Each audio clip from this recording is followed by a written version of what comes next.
was actually born in Waterloo back in the late 1900s, 1976, and lived here until I was 2 and then moved to West Des Moines after that. So I don't remember a lot about Waterloo other than coming back and seeing some of our family members.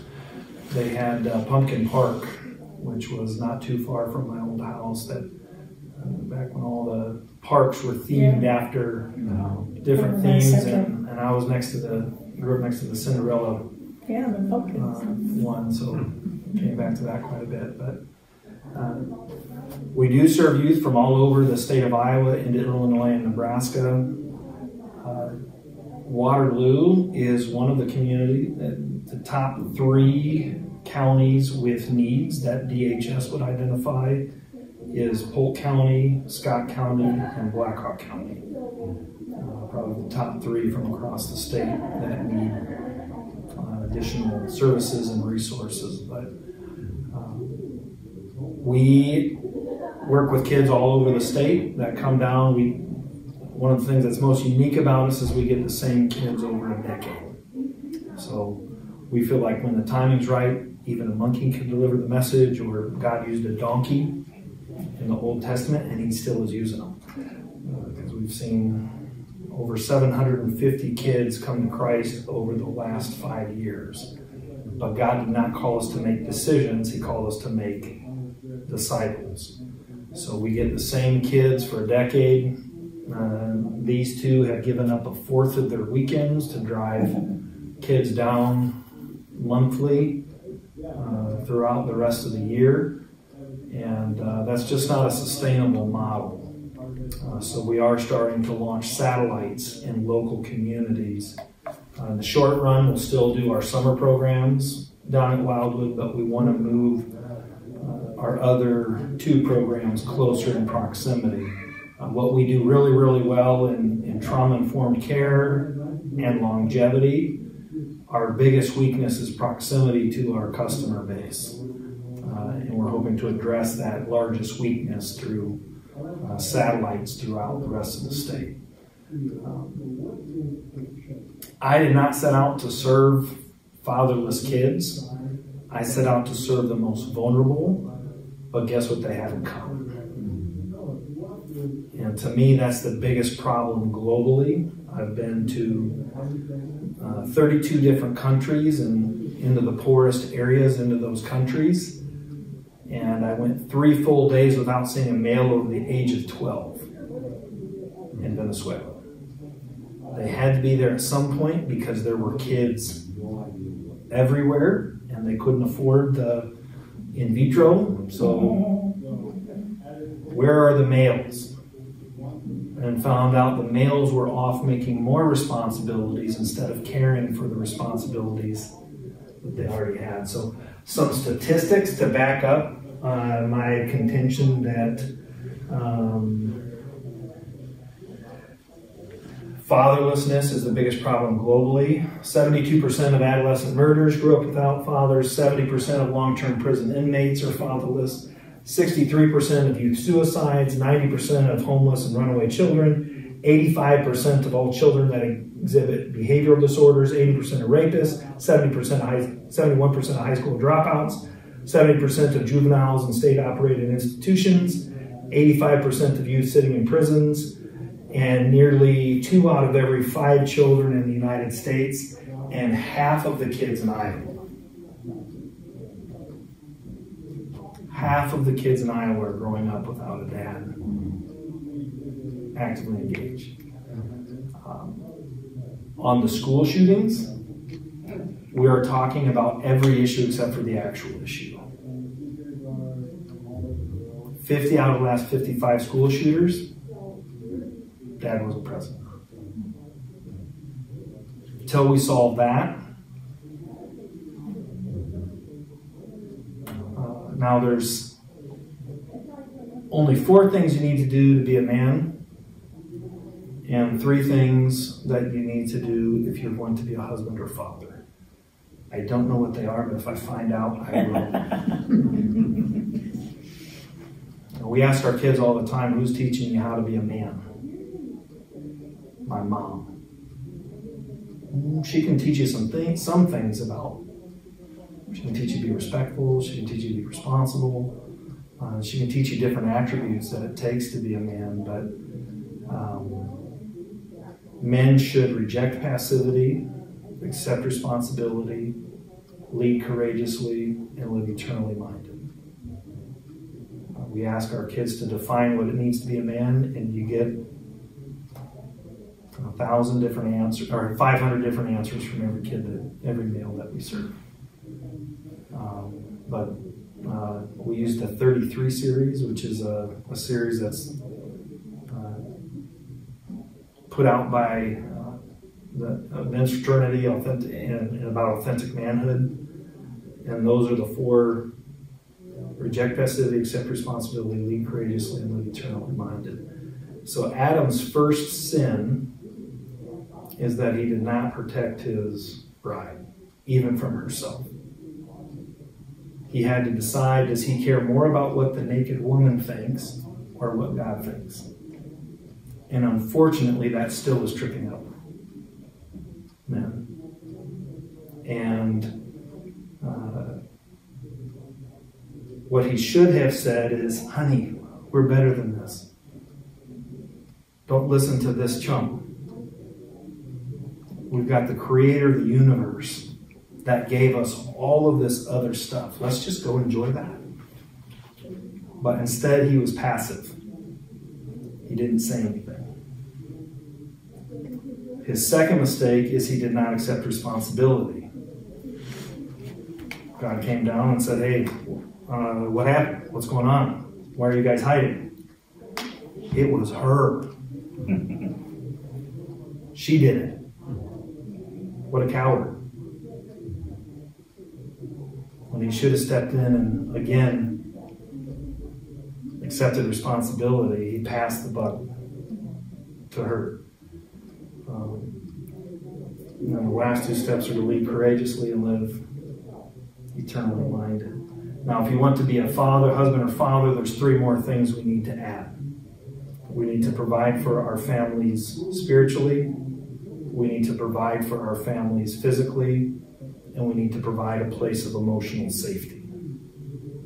If we can do those 7 things, it's going to be really hard for us to mess our kids up. I've got 4 kids that I have to feed. I've got 1,104 kids, but only 4 that I have to feed all day, every day.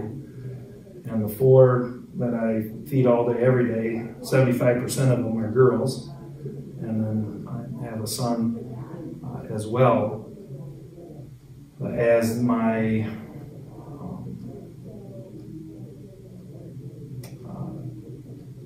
daughters come up, and kids need to adequately and appropriately communicate their feelings. Providing emotional safety is the hardest one for me as a dude.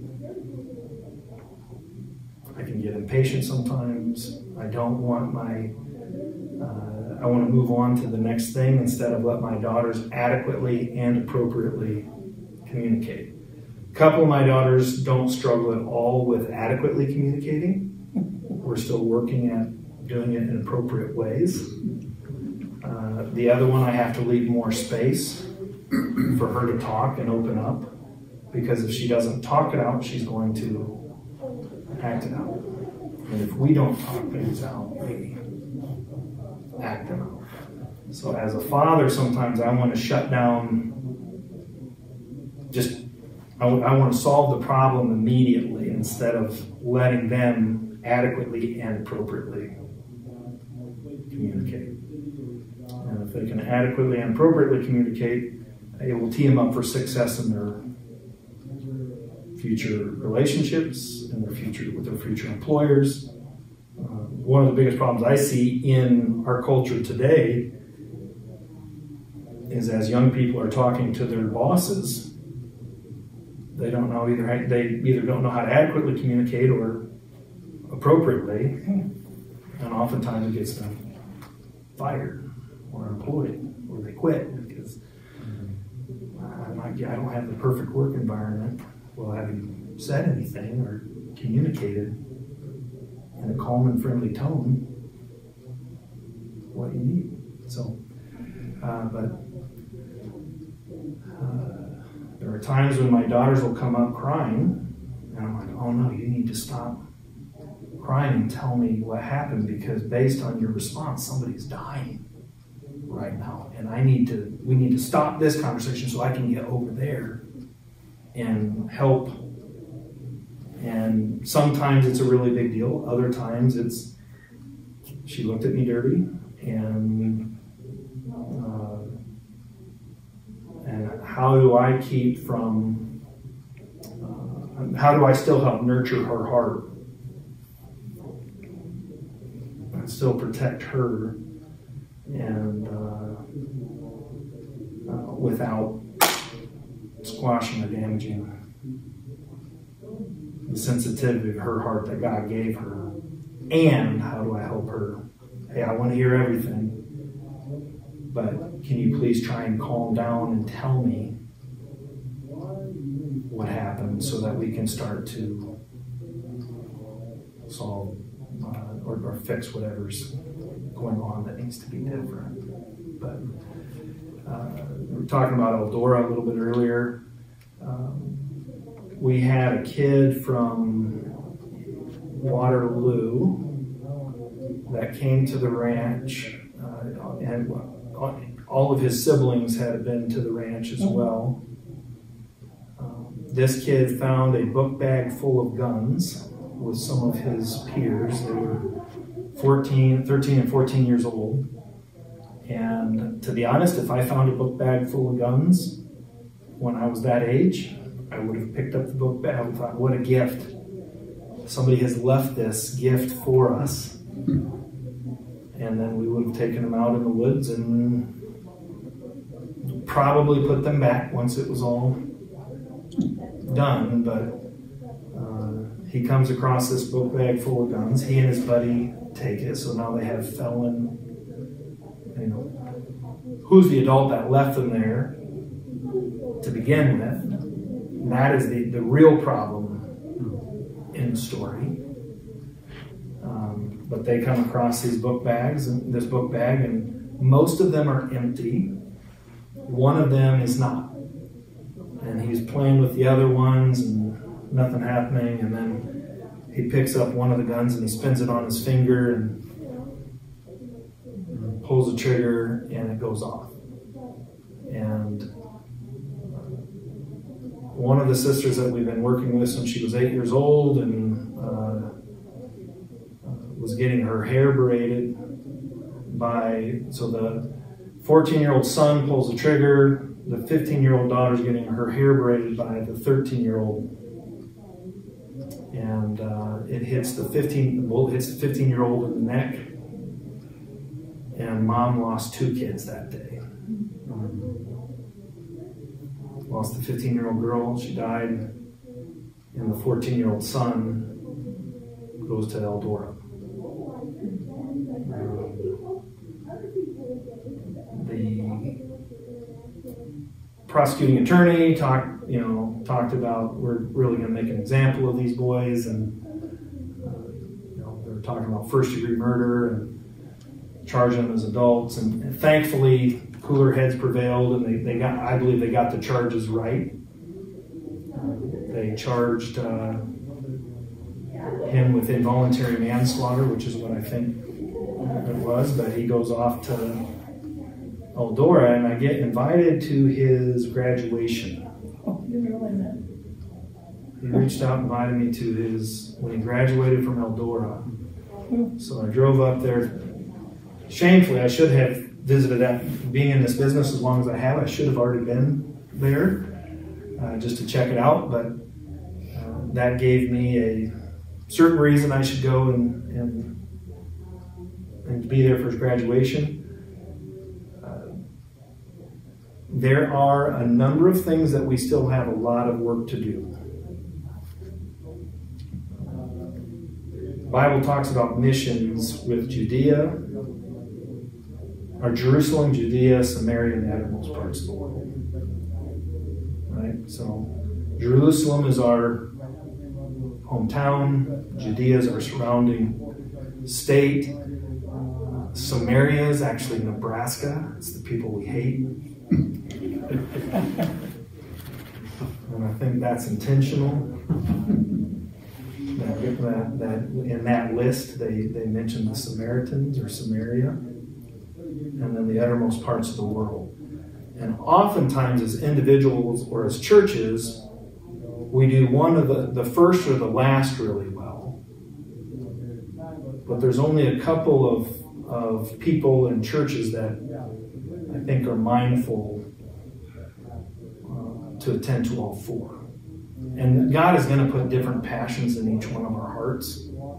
And I think there's probably one of those that each one of us is called more specifically to one of those. But as a body of believers and collectively, I do think we need to figure out how we can tend to, if it's laid out in Scripture, we need to tend to all four of those: Judea, Samaria, or Jerusalem, Judea, Samaria, and the uttermost parts of the world. But in this situation, he goes to the Eldora. He was in the training school, and I go to his graduation. And 80% of the kids there are African American. There's only 3.9% African American in our state. This is a gross oversimplification, but I'm not very smart, so I have to keep stuff pretty simple. Most of them are children of crack addicts.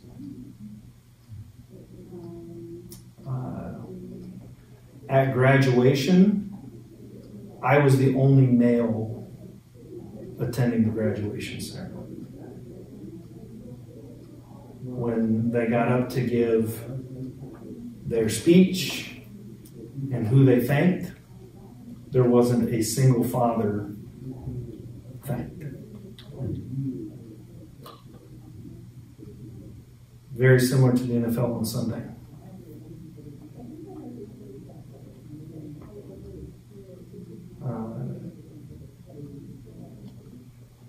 In a state that's 3.9% African American, and there's a lot more children of meth addicts than crack addicts in this state. A lot more. I served both of those parents' children, and especially in the southern 3 tiers of Iowa. We could fill programs for days just with the children of meth addicts.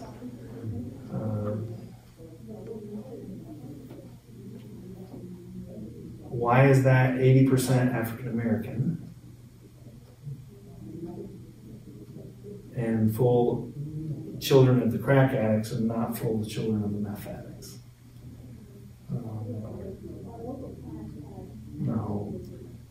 We could get into a lot of topics, but African communities actually do fatherhood incredibly well in the villages. In many countries in Africa, they'll call every male older than them Babu, which means Papa or Father. It is a very reverent culture for fatherhood, but slavery, intentional. There's 2 institutions in place for the hope of all mankind, and Wildwood isn't one of them. It's the family and the local church. I'm in business because the family's falling apart at breakneck rates, which puts a lot of pressure back on the local church. But slavery intentionally destroyed families because families are such a powerful institution. So when a couple would get married as slaves and then have a kid, they would find out who the father was, and they would rip that family apart. They'd take the baby, give it to a wet nurse. That wet nurse was oftentimes the most abusive person in the plantation. The two most abusive people in the plantation oftentimes were the wet nurse or the house, what they called the house Negro.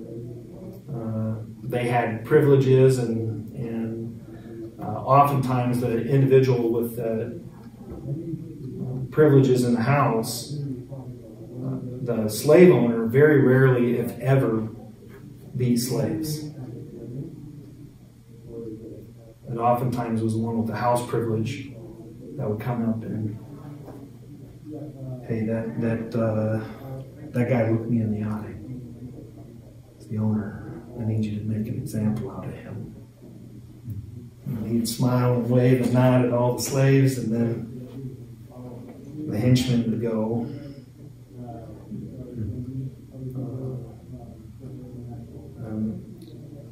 There's been a full-out assault on families, but the slavery did just horrific things, especially to African-American families. It was just absolutely horrific. But Satan has the same song, different dance. If you go back, God was the first Babe Ruth that called a shot from the very beginning. In the garden, he said, there's going to be a son born of these schmucks that's going to crush your skull. There's going to be a son born of these non-angelic, non-powerful beings that's going to crush your skull. Satan took God at his word, so he has had an assault on men from the very beginning. He started with Abel, or Cain. He got through to Cain. Satan's like, awesome, we did it. Cain kills Abel. God's like, watch this, we're actually going to have Seth, and it's through Seth's line that the man born of them is going to crush your skull.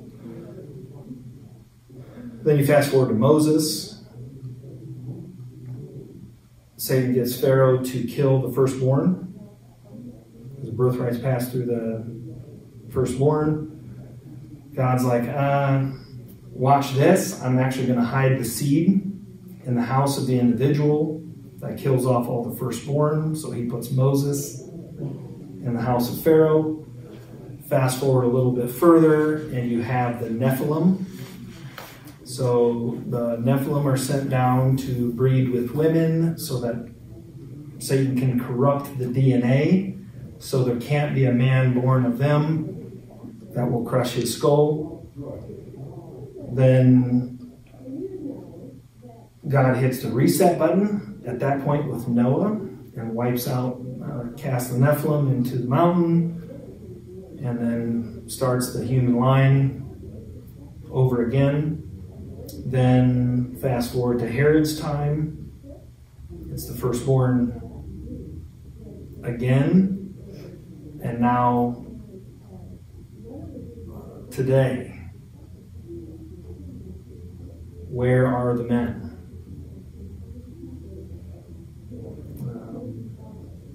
A lot of our kids' dads they wanted the 15 minutes of fun, but not the 18 years of responsibility that come with it.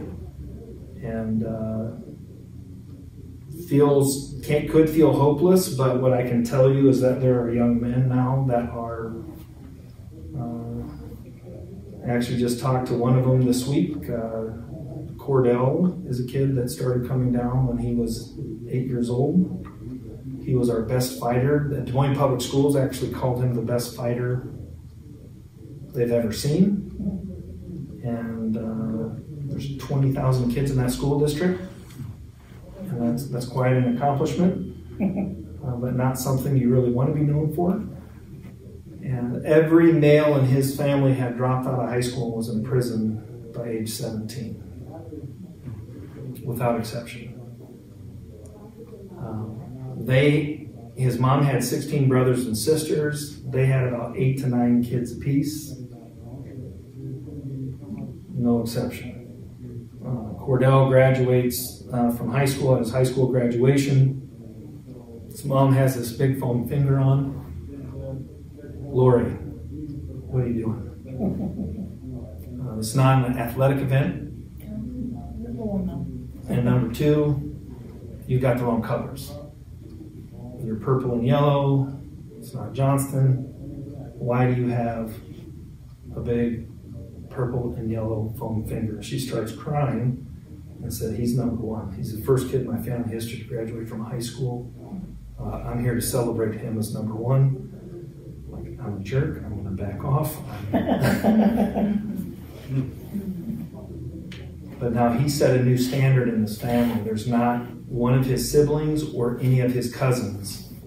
Now, before this, the Jordans would drop out of high school and not go to college. Now, they've set a new standard so that every kid behind him now has graduated from high school. For kids to not end up in poverty for the rest of their lives, there's only 3 things they need to do. They need to graduate from high school, they need to have a full-time job, and they need to be married and at least 21 before they have children. If they don't do those 3 things, it's 96% likely they'll end up in poverty the rest of their life. If they do those 3 things, it drops it down to less than 6%. So it's not rocket science. Can be complicated because kids don't do what they're told, they do what they see. Our kids' moms all the time, well, I told them they need to graduate from high school. Okay, what did you do? Well, I dropped out. What do you think it would mean to them if you went back and got your GED or your high set? How do you think that would encourage them? So, Cordell ends up graduating from high school. He ended up at tech school after that. He graduated with the HVAC. He became people loved him because at 6'6" and 320 pounds, he could just hold the ductwork in place while they all, without a ladder. But he kept moving up there, and in his mid-20s ended up with his own van, which is the leader of the other people on the crew. And then most recently, he's working at manufacturing for large air conditioning units at a factory in Dakin, or in Albert Lee, at a company called Dakin, making really good money. He bought a house, which is also something his family had never been able to do. And he's now a contributing member of society instead of a drain on taxpayers' dollars. So big picture, we want to keep him out of prison and off of welfare and paying into the tax system instead of being a drain on taxpayers. We've seen a lot of kids that have come out of only 5% of our kids have both parents actively engaged in their life. The other 95, it's a mix between single dads and single moms, primarily single. Vast majority of them are single moms trying to make it happen for their kids while their dads are off, not paying child support or doing other things. But, yeah, if you will love people enough to meet them right where they're at, and love them enough not to leave them there, you can make a huge difference. But my problem is not convincing kids that they need Jesus or that they need the local church. My problem is that when they get to the local church, they're not loved. Too many older brothers in the story of the prodigal son. We love to identify with the prodigal because we see ourselves in some way in their story and God's heart for us, even when we weren't doing what we ought to be doing. And we love to celebrate God's heart for his people, and that the lengths that he will go to love us enough to meet us right where we're at, but love us enough not to leave us there. But the story of the prodigal was told to a group of older brothers for the sake of the older brothers. It's told to a group of Pharisees so that they could see themselves in that story. And there was only one group that was not at the feast. Only one person that didn't make the party or the banquet. And it was the older brother. And that story was told to the group of older brothers so that they could see themselves in that story. Because sometimes we want people to get their act together before we will love them and care for them. Other times, we love them and care for them right where they're at, but we don't help. We end up in the cesspool instead of helping them out of the cesspool. And Jesus loved the woman at the well enough to meet her right where she's at, but he didn't get stuck in that cesspool. He said, come on, let's go and sin no more. And that's a huge part. So we had one girl who, mom was a meth addict, local meth addict. We told her that she needed to get, even if she needed to walk to church, walk to church. So she walks to church. When she got there,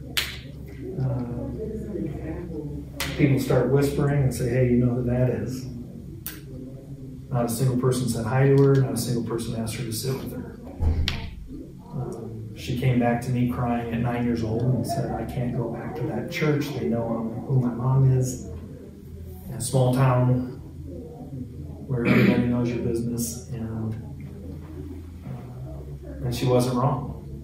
It's like, I don't think you can go back there. So don't give up. We'll find another church. So she ends up going to another church, and the same thing happens. And we talk to our kids a lot about breaking cycles, building leaders, and transforming communities. The specific cycle we're trying to break is the crazy cycle, which is pain pursues pleasure.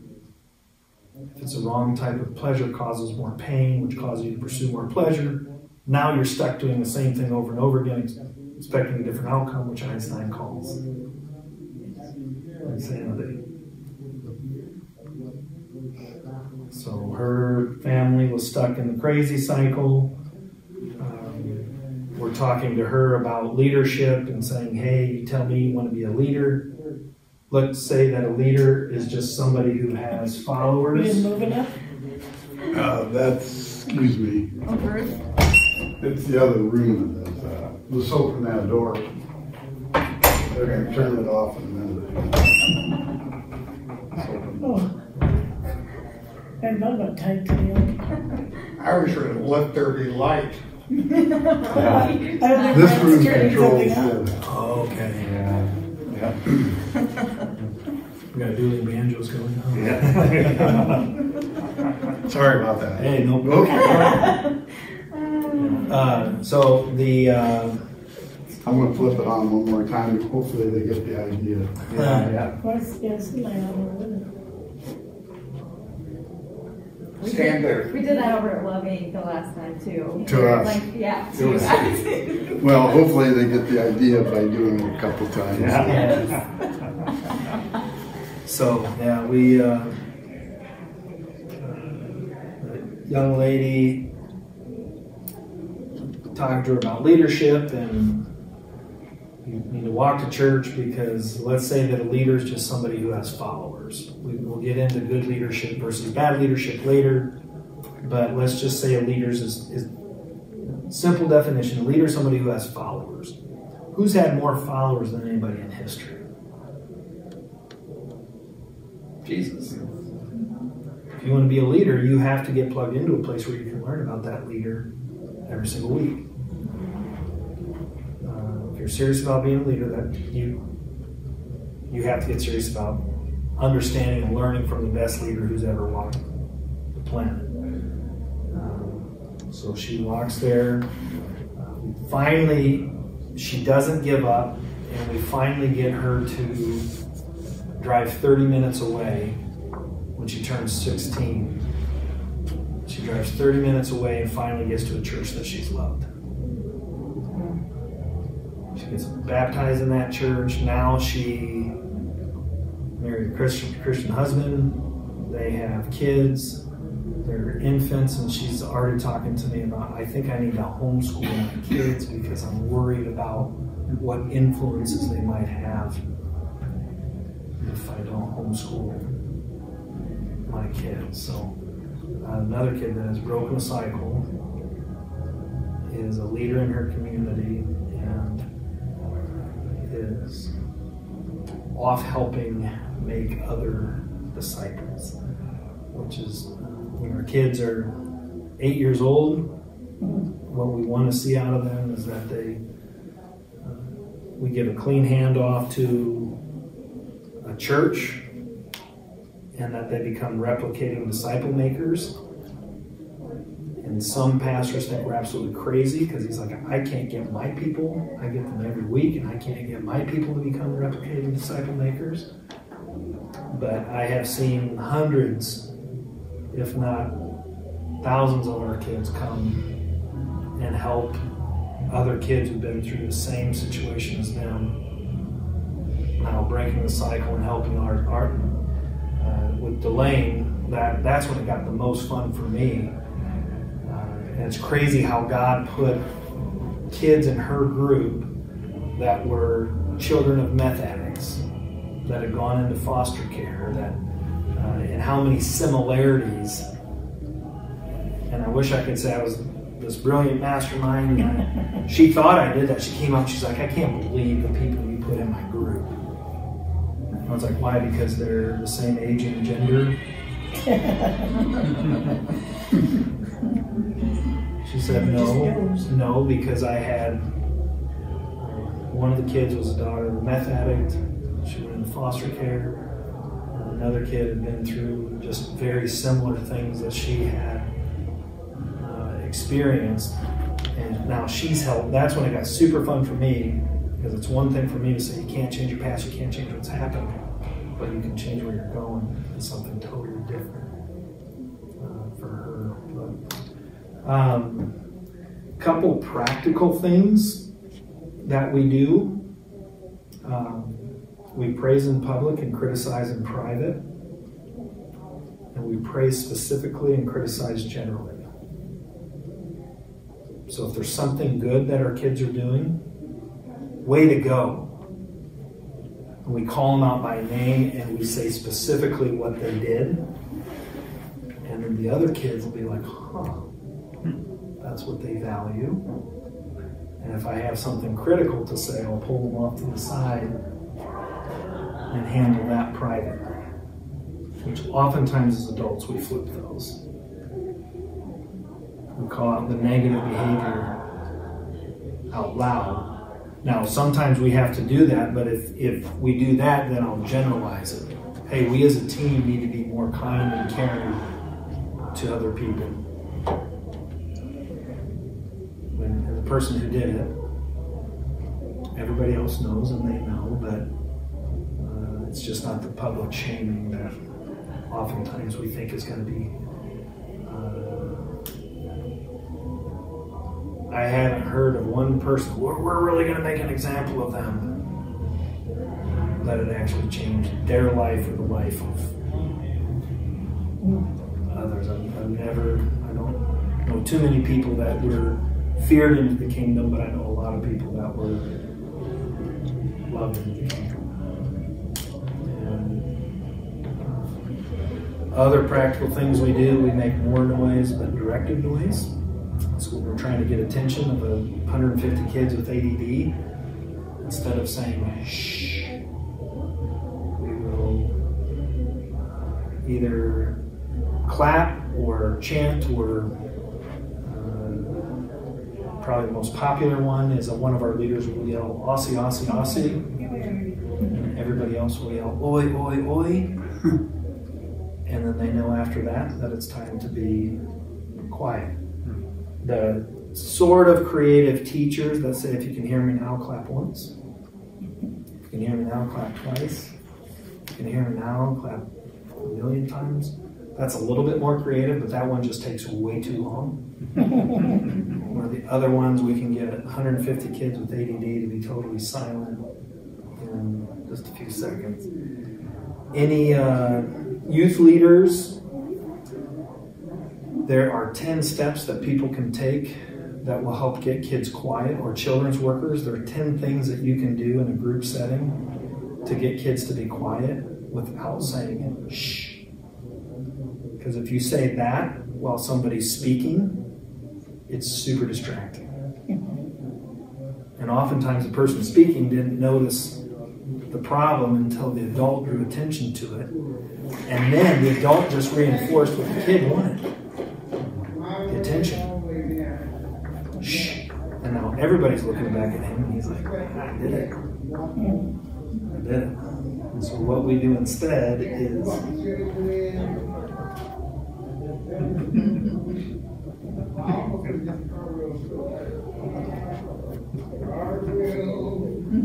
it's always two people talking, and we're messing around, and then after we've done that a few times, we'll end up, step 8 is to separate the two, and then plant yourself right between them, still not making a noise. I did that once and I had a fist fight with 2 kids. And then the last step is to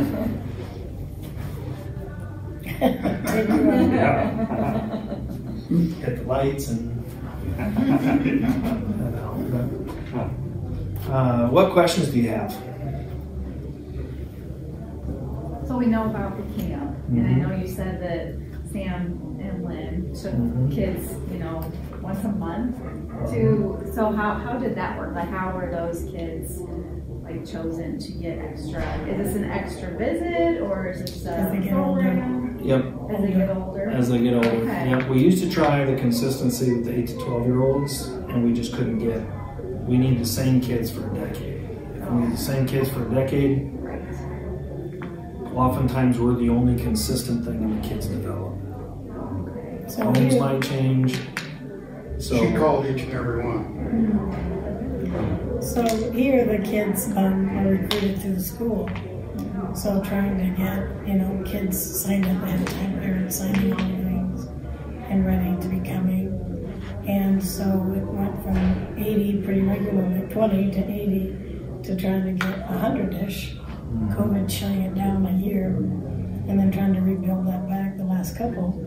But trying to start when they were out of 2nd grade and 8 years old and continue through 6th grade, all the way through, even though our 6th graders are in middle school. We'll get a little bit of a stretch there for the same staff person to be recruiting them. That's just one of the things Matt thought of when they're coming up here about doing it for the school. So that was an intentional plan. So at least it's continued. I retired, but people continue to do that. Schools are our favorite partner because they help. In Des Moines, I can download grades, attendance, and office referrals right into my system and then help hold them accountable. We just collect aggregate data on these 12-year-olds, but when they turn 13, actually I had a kid from Waterloo was talking to their guidance counselor, and they couldn't give me specific grades, but they could stand to get their grades up, which means they were failing. I was just going to talk to him about his responsibility. Hey, you got to get your grades up. You got to be responsible. But I went up and asked him, how are your grades doing? He's like, I'm getting straight A's, sir. I was just going to talk to you about your responsibility, and now I have to talk to you about your integrity. So you have satellites that you're going to... Yep. That'll address some of the... When will that be? Quad Cities is happening this fall. Once that's up and running, Waterloo will be the next. Okay. And that's more like for the 7th graders who are part of this leadership group. Yep. Who would go back and forth to the camp. Like there's a group down there, boys this week. That's the first one of this weekend, first one of the year. Season, yeah. And we haven't done that we haven't done it at all since COVID. Or actually, Sam said after he turned 70. Yeah. But after the year he was 70, he Still was make going to two more drive. trips. Yeah, he did. But But we those don't are just for have, we those don't have older vehicles kids. anymore, so that, The older kids to stay involved through the leadership part. So there'll be Yeah. at least 6 visits a school year. So those leadership deals, we're again trying to hit the same 3 things. We want to help them grow spiritually, we want to help them grow as leaders, and we want to help their life skill development. So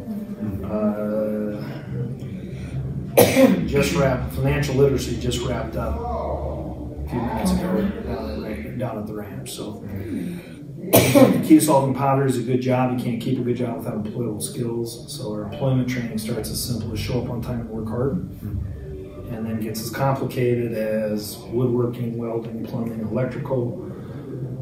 So in the life skill track, we want a clean handoff to a 2-year school, 4-year school, or right to a career. Because the key to solving poverty is a good job.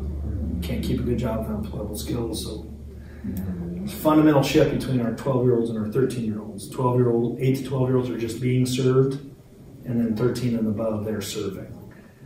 So our dish room is called the incubator. That's when the leaders are born. So, yeah, appreciate you coming and